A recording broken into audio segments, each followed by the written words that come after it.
Hello दर्शकबिन, hello सम्पूर्णलाई नमस्कार है। र त्यसै गरी आज म तपाईँको माझमा यो हाइवेको नजिक रहेको जग्गा लिएर आएको छु है। तपाईँ पक्कै पनि हेर्दै जानुहोला, तपाईँलाई पक्कै पनि मन पर्नेछ यो जग्गा है।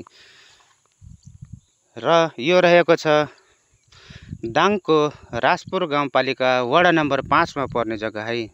र तपाईँले हेर्न सक्नुहुनेछ, यो यहाँ देख्नुभयो नि, त्यहाँ साँधी जस्तै छ, त्यहाँदेखि यता तपाईँको र माथि पुरै हो है, पुरै अन्तिमसम्म तपाईँले माथि देख्न सक्नुहुन्छ अन्तिमसम्म। र यो चाहिँ रहेको छ 33 कट्ठा 33 कट्ठा जग्गा रहेको छ। र तपाईँहरूले हेर्न सक्नुहुन्छ हाइवे पनि नजिकै छ र यसको मुढा पनि एकदम लामो रहेको छ।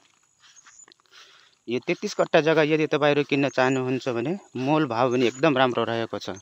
यहाँ तपाईँले दुई ठाउँबाट निकास पाउन सक्नुहुन्छ है। यो त अगाडि पनि निकास तपाईँले पाउन सक्नुहुन्छ र पछाडि पनि तपाईँले निकास पाउन सक्नुहुन्छ है। र त्यसै गरी तपाईँले हेर्दै गर्नुहोस्, तपाईँले म देखाउँदै जाँदैछु। यो राजपुर गाउँपालिका वडा नम्बर 5 मा रहेको जग्गा है। अन्तिम चाहिँ यहाँसम्म है, यहाँदेखि यता चाहिँ अरूको हो, यो पसाउन लागेको धान चाहिँ अरूको है। र त्यसै गरी यो हेर्नुहोस्, हाइवे पुरा यो गाडी चल्ने यो दामोदर हाइवे रोड हो है। यो पछि चाहिँ यो रोड गढवादेखि नेपालगञ्जसम्म एकदम हाइवे बन्ने रोड रहेको छ है। र त्यसै गरी म तपाईँलाई देखाउँदै जाँदैछु। हेर्नुहोस्, हाइवेको मा रहेको जग्गा एकदम सस्तो मूल्यमा बिक्री गर्न लाग्नु भएको छ। उहाँको केही समस्याको कारणले उहाँले बिक्री गर्न लाग्नु भएको छ है। हेर्दै जानुहोस्, तपाईँले यहाँको लोकेसन पनि, यो चाहिँ यस्तो ठाउँमा रहेको जग्गा छ है। यही जग्गा अन्तिमसम्म हेर्नुहोस्, माथि पनि निकास छ, दुई ठाउँबाट निकास छ है यसको। यदि किन्न चाहनुहुन्छ भने तपाईँले 33 कट्ठा जग्गा रहेको छ, एकदम सस्तो मूल्यमा पनि रहेको छ है। यो हेर्नुहोस्, बिजुलीको पनि व्यवस्था छ, यहाँ नजिकै छ। तपाईँहरूले यहाँबाट बिजुली लाइन पनि जोड्न सक्नुहुनेछ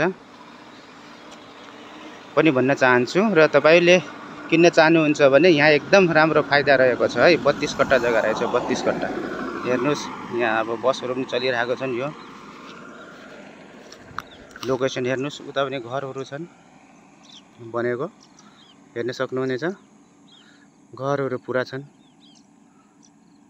र यताको लोकेसन पनि तपाईँले हेर्न सक्नुहुनेछ, तलपाईको। यो चाहिँ तलपाईको लोकेसन हो है। हेर्नुहोस्, म तपाईँलाई देखाउँदैछु पुरा। यदि तपाईँलाई मन पर्छ भने अवश्य किन्नु होला है। अहिलेलाई छुट्यौँ होला। हस् त, धन्यवाद।